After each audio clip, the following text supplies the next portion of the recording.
हेडलाईन्सचे प्रायोजक आहे NBC bearings, लांब पळण्यासाठी।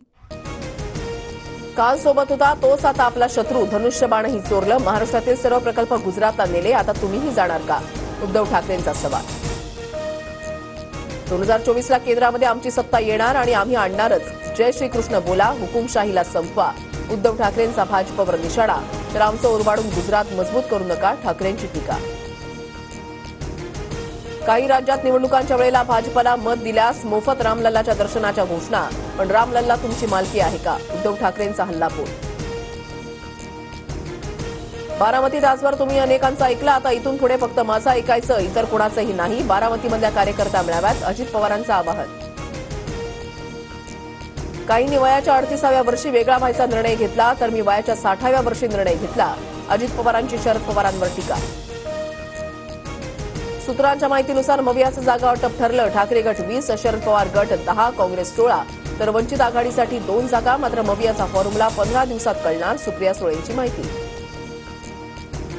कुणी सोबत येत नसेल तर लोकसभेच्या 48 जागा ताकदीनं स्वबळावर लढवणार, वंचितच्या प्रकाश आंबेडकरांचं मोठं वक्तव्य। सलीम कुत्ता प्रकरणामध्ये सुधाकर बडगुजरांसह 19 जणांची आज पुन्हा चौकशी।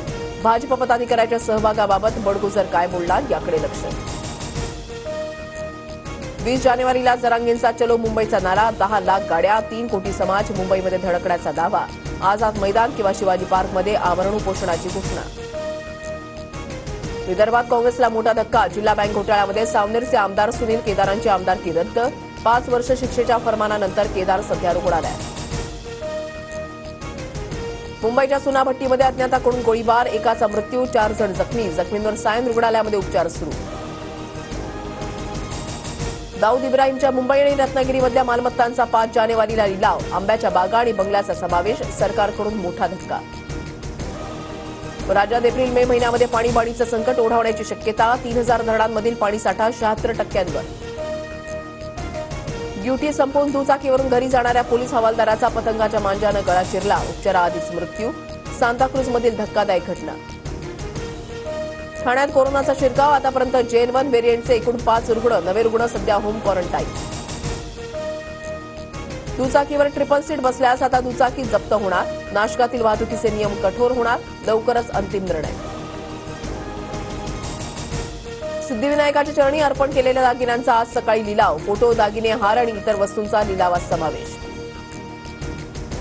शनी शिंगणापूरमधल्या देवस्थान कर्मचाऱ्यांचा संप 1 दिवस पुढे, कामगार युनियनसोबतच्या बैठकीमध्ये तोडगा न निघाल्यास 400 कर्मचारी उद्यापासून संपावर जाणार। देशात कापूस उत्पादनामध्ये 8% घट, कापसाचा आयात दुप्पट होणार, कॉटन असोसिएशन ऑफ इंडियाच्या दुसऱ्या अहवालाची माहिती। देशभरात नाताळ सणाचा उत्साह, अनेक प्रमुख चर्चसह इतर स्थळांवर आकर्षक विद्युत रोषणाई।